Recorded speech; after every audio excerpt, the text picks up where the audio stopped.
Hallelujah, praise the Lord. आप सब लोगों को जय मसीह की। प्रभु यीशु मसीह में आप सब लोगों को शालोम।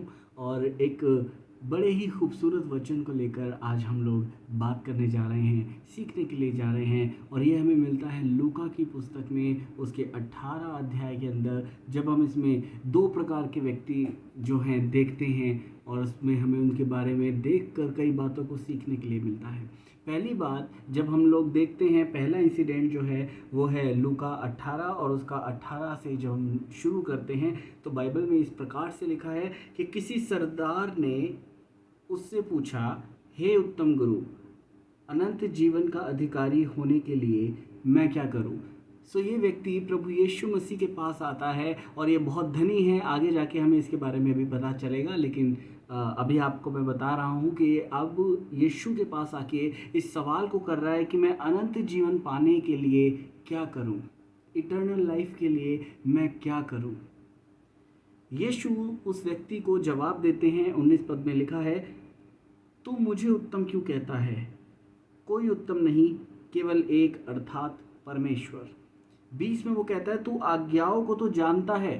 प्रभु से इस तरह से बता रहे हैं कि वो तो ऑलरेडी उन बातों को जानता है। और जैसे ही यीशु ने कहा कि तू आज्ञाओं को जानता है, तो क्या बताते हैं? उन 10 आज्ञाओं को याद दिलाते हुए प्रभु उन्हें बोलते हैं कि वे विचार न करना, हत्या न करना, चोरी न करना, झूठी गवाही न देना, अपने पिता और अपनी माता का आदर करना। वो सारी बातें जब प्रभु यीशु मसीह जो मूसा के द्वारा दी गई व्यवस्था है उसको जब इस व्यक्ति को बता रहे होते हैं, तो ये व्यक्ति क्या कहता है? उसने कहा, मैं तो इन सब बातों को लड़कपन ही से मानता हूँ, बचपन ही से मैं इसको मानता आया हूँ, इसको करता हुआ आया हूँ। यानी कि वो क्या बात बोलना चाहता है प्रभु यीशु को? वो ये बात कहना चाहता है कि मेरे पास अब किस बात की घटी है? जो व्यवस्था दी गई है वो तो मैं मानता ही आया हूँ। अगर आप सब कुछ मानते हैं, सब कुछ आपको मालूम है, फिर आप यीशु के पास आके बोल रहे हैं कि मैं अनंत जीवन पाने के लिए क्या करूं? आप अपनी नज़र में तो पूरी तरीके से धर्मी हैं। आप अपनी नज़र में तो ऐसी कोई भी चीज़ आपके पास नहीं, ऐसी नहीं होगी जो प्रभु आपको ना दे, क्योंकि आपको लगता है कि मैं परमेश्वर की व्यवस्था पे पूरी तरीके से खरा हूँ। कोई घटी, कोई कमी मुझ में नहीं है। प्रभु ने जितनी भी आज्ञाएं दी थी, बचपन ही से, लड़कपन से मैं उसको मानता हुआ आया हूँ। तो अब तो परमेश्वर का जो इटर्नल लाइफ है उसके लिए तो प्रभु मुझे बड़ी ही शाबाशी देंगे कि भाई तुझे तो किसी चीज़ की ज़रूरत ही नहीं है, तूने तो बचपन से ही सब कुछ किया है, इसीलिए तू किस बात की चिंता कर रहा है। शायद वो इस तरह के जवाब का इंतज़ार कर रहा था। लेकिन यीशु 22 में क्या कहते हैं? ये सुन यीशु ने कहा, तुझ में अब भी एक बात की घटी है। आप इस बात को समझने की कोशिश कीजिए। आज बहुत से लोग हैं, इवन जो लोग बाइबल को पढ़ते हैं, सिखाते हैं, उन लोगों की भी मैं बात कर रहा हूँ कि कई बार ऐसा हो सकता है कि आप अपनी नज़र में बिल्कुल ठीक हों, समझ रहे हैं, दिखाने के लिए आप ठीक हों, पर व्यक्तिगत रूप से प्रभु आप में भी एक उस कैरेक्टर को देखना चाहता है जिसका दिल परमेश्वर को ही केवल देखता हो, किसी और चीज़ को ना देखता हो। आगे हम लोग जब इस बात को देखते हैं कि ये सुनी, यीशु ने जब उससे कहा, तुझ में अब भी एक बात की घटी है। अपना सब कुछ बेचकर कंगालों को बांट दे और तुझे स्वर्ग में धन मिलेगा, और आकर मेरे पीछे हो ले। प्रियो, ये धनी व्यक्ति था, और ये जो धनी व्यक्ति था, जैसे ही परमेश्वर ने इससे ये बात कही कि तुझ में अभी भी एक बात की घटी है, तू क्या कर, अपना जो है धन जो है उसको बेचकर जो है कंगालों को उनमें बांट दे, और उसके बाद क्या कर, तू मेरे पीछे हो ले। याद रखिएगा उसके सवाल क्या था? उसका सवाल था, मैं अनंत जीवन पाने के लिए क्या करूं? प्रभु यीशु मसीह के बिना अनंत जीवन नहीं है, इटर्नल लाइफ नहीं है, क्योंकि यीशु बाइबल में वचन बताता है कि वो आया है जीवन देने और बहुतायत का जीवन देने। जैसे इस व्यक्ति ने ये सवाल किया कि मैं अनंत जीवन पाने के लिए क्या करूं, तो यीशु मसीह अब उसको एड्रेस कर रहे हैं, उस जगह पे लेके जाना चाह रहे हैं कि तू व्यवस्था में तो उलझा रहा, लेकिन अब यहाँ पर वो है जो उन सब चीज़ों से बढ़कर है, जिसके पीछे चल के तू अनंत जीवन को पा सकता है। लेकिन यहाँ पर बाइबल में लिखा है 23वें पद में कि वो ये सुनकर बहुत उदास हुआ, क्योंकि वो बड़ा धनी था। कभी कभी हमें लगता है कि कई बार हमने सुना भी होगा कि धन जो है परमेश्वर की आशीष है। बिल्कुल है, मैं मानता हूँ, लेकिन कभी कभी ऐसा होता है कि जब हम तमाम चीज़ों को पहला स्थान दे देते हैं और परमेश्वर को बाद में रखते हैं, तो वो हमारे लिए रुकावट बन जाता है। यहाँ ये व्यक्ति जो वचन को जानता, वचन को मानता, और वो कहता है मैं बचपन से लड़कपन ही से इस परमेश्वर के वचनों को मानता आया हूँ, लेकिन यहाँ पर वो चूक गया क्योंकि उसने अपने उन तमाम चीज़ों को, धन को, वैभव को आगे रखा और वो परमेश्वर के पीछे नहीं हुआ। यानी संसारिक चीज़ों में अभी भी वो इतना लिप्त था कि वो उनको छोड़ना ही नहीं चाहता था, और परमेश्वर के पीछे चलना उसको ज़्यादा मुश्किल लग रहा था। ये एक रुकावट उसकी लाइफ में थी। अनंत जीवन जो कि परमेश्वर का जीवन है, जहाँ पे ना रोना है ना कुछ है, जिसको हम पढ़ते हैं परमेश्वर के राज्य के बारे में, आगे रेवलेशन में भी हम पढ़ते हैं। लेकिन ये व्यक्ति जो है उन तमाम चीज़ों से दूर होके केवल एक ही रुकावट को देखकर पलट के चला गया, और बाइबल ये बताती है कि वो बड़ा उदास होकर गया। बाइबल में आप पढ़िएगा कि अगर कोई व्यक्ति जो बीमार है वो आया, प्रभु यीशु ने उसे चंगाई दी और वो बड़ा ही आनंदित होता हुआ गया। कोढ़ी आए, प्रभु ने उनको, यीशु ने उनको चंगाई दी, वो शुद्ध हो गए और परमेश्वर की बड़ाई करते हुए चले गए। बहुतों को जाके उन्होंने गवाहियों को दिया। लेकिन ये व्यक्ति एक ऐसा है जो परमेश्वर के पास से उदास होकर गया है, यीशु के पास से उदास होकर गया है। क्यों उदास होकर गया है? क्योंकि धन को त्यागना नहीं चाहता था। परमेश्वर उससे एक्चुअली में धन को ही रुकावट बनाकर नहीं, वो ये भी दिखाना चाहते थे कि परमेश्वर का जो राज्य है वो सबमिशन का राज्य है। परमेश्वर के पीछे क्या आपके पास वो डेडिकेशन है, वो सबमिशन है कि आप जब परमेश्वर की आज्ञा को मान सको। एलिया जैसे नबी जो बाइबल में बताए गए हैं, आप अगर उनकी स्टोरीज़ को पढ़ेंगे तो आप देखेंगे कि उनकी स्टोरी के अंदर क्या है कि वो लोग जो है पहाड़ों की खो में जाके रहे हैं, वो लोगों ने नाले से पानी पिया है, उन लोगों के पास खाने का पता नहीं होता था, कौवे उनको आके रोटी दिया करते थे। ऐसे लाइफ को वो जीते थे परमेश्वर के पास। लेकिन ये जो धनी व्यक्ति है, इसने शायद ये बातों को पढ़ा होगा, लेकिन अभी भी परमेश्वर उनकी दृष्टि में पहला स्थान नहीं रखता। और इसके बाद हम पढ़ते हैं कि यीशु ने उसे देखकर कहा कि धनवानों का परमेश्वर के राज्य में प्रवेश करना कितना कठिन है। आप समझ रहे हैं, मैं किसी की प्रॉस्पेरिटी के अगेंस्ट में बात नहीं कर रहा, पर मैं बात ये कर रहा हूँ कि वो लोग जो हैं आज की डेट में भी हम देखते हैं कि केवल प्रभु के पास आने की जो मनसा होती है लोगों की, वो आदत होती है कि उनका काम बन जाए, उनको अच्छी नौकरी मिल जाए, प्रॉस्पेरिटी आ जाए, केवल उनकी यही तक जो है समझ होती है। लेकिन परमेश्वर के अनंत जीवन तक वो पहुँचना ही नहीं चाहते।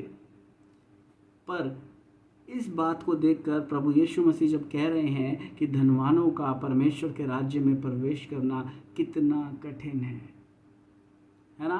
फिर आगे हम लोगों को सबको मालूम ही है कि प्रभु यीशु बोल रहे हैं कि परमेश्वर के राज्य में धनवान के प्रवेश करने से ऊंट का सुई के नाके में से निकल जाना जो है वो सहज है, वो आसान है। तो प्रियो, ये एक स्टोरी है जहाँ पे हम लोग देखते हैं कि एक ऐसा व्यक्ति जो कि चला गया क्योंकि उसने धन संपत्ति को पहला स्थान दिया। चेलों ने यीशु से सवाल किया कि प्रभु फिर कौन जा सकता है आपके राज्य में, परमेश्वर के राज्य में कौन प्रवेश कर सकता है?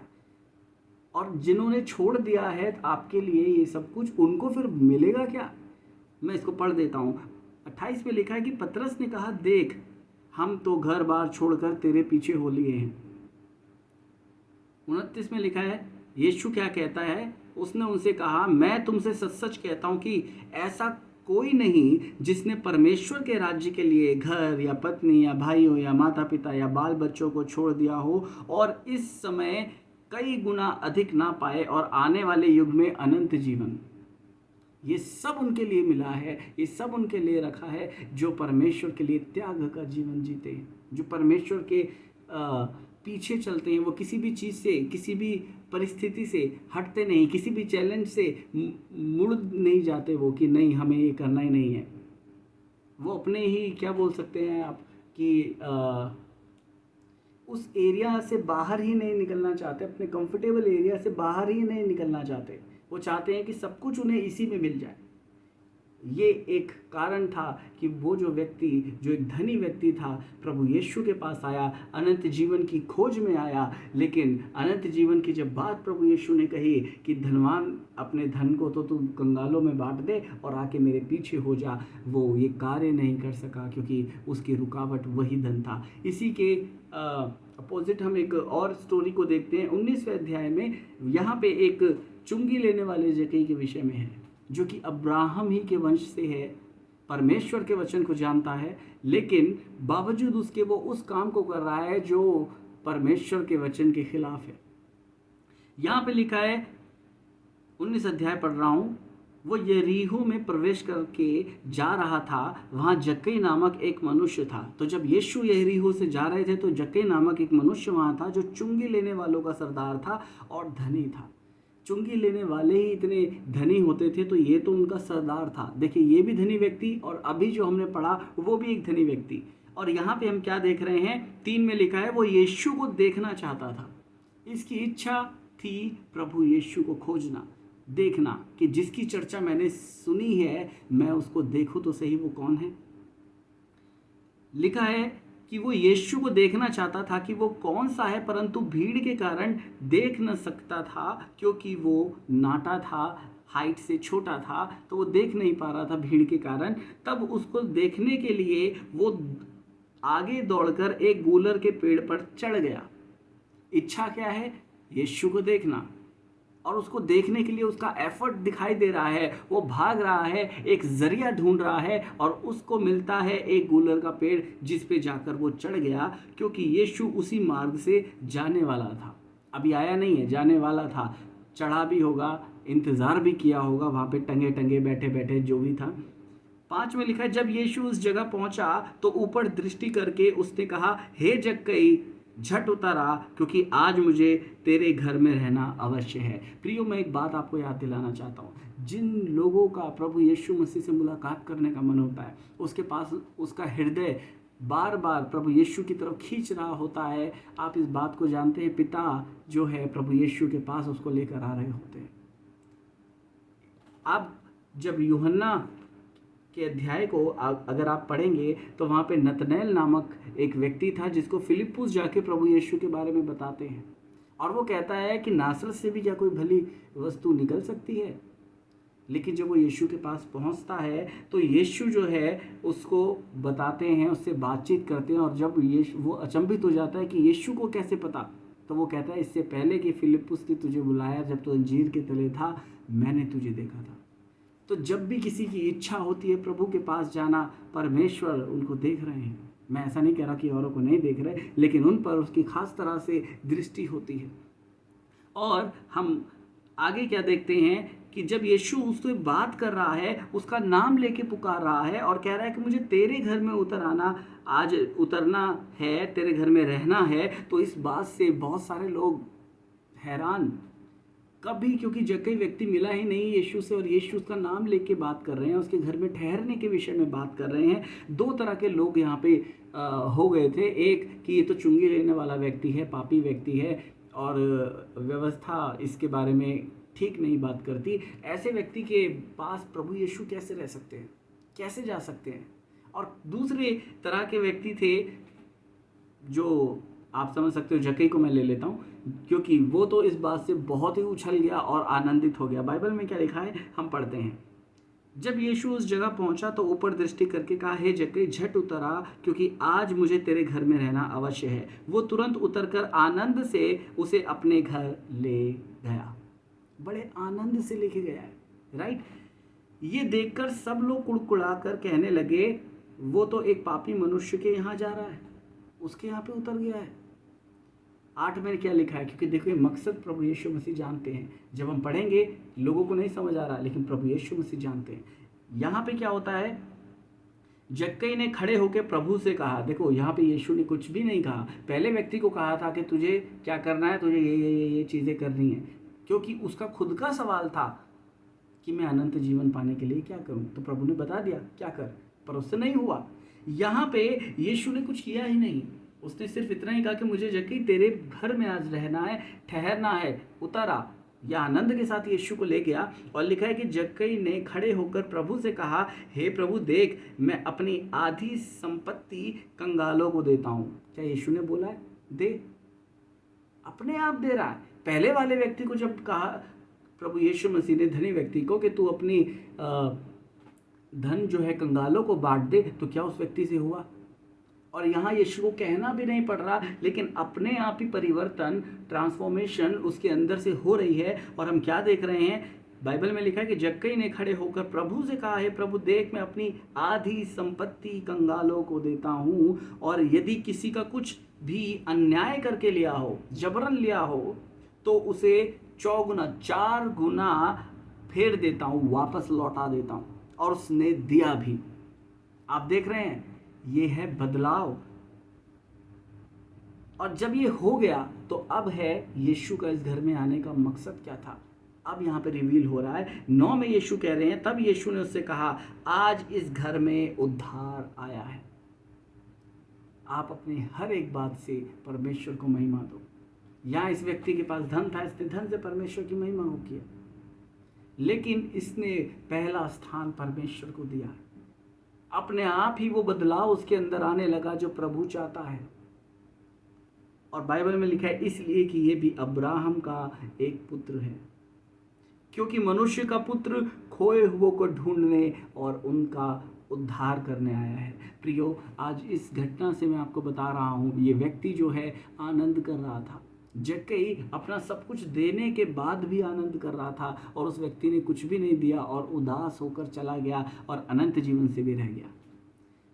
आज ऐसी क्या चीज़ है जो आपको रोक रही है, या परमेश्वर को जिस स्थान पे, पहले स्थान पे होना चाहिए था, आज आपने उस जगह पे किसको रखा हुआ है? परमेश्वर का वचन आपने सुना है, और आई बिलीव कि परमेश्वर के वचन से आज प्रभु ने आपसे बात की होगी। अगर कोई भी ऐसी चीज़ है जो आपकी रुकावट है, अगर ऐसी कोई भी चीज़ है, कोई भी एडिक्शन है जो आप छोड़ना चाहते हैं, छोड़ नहीं पा रहे हैं, प्रार्थना कीजिए।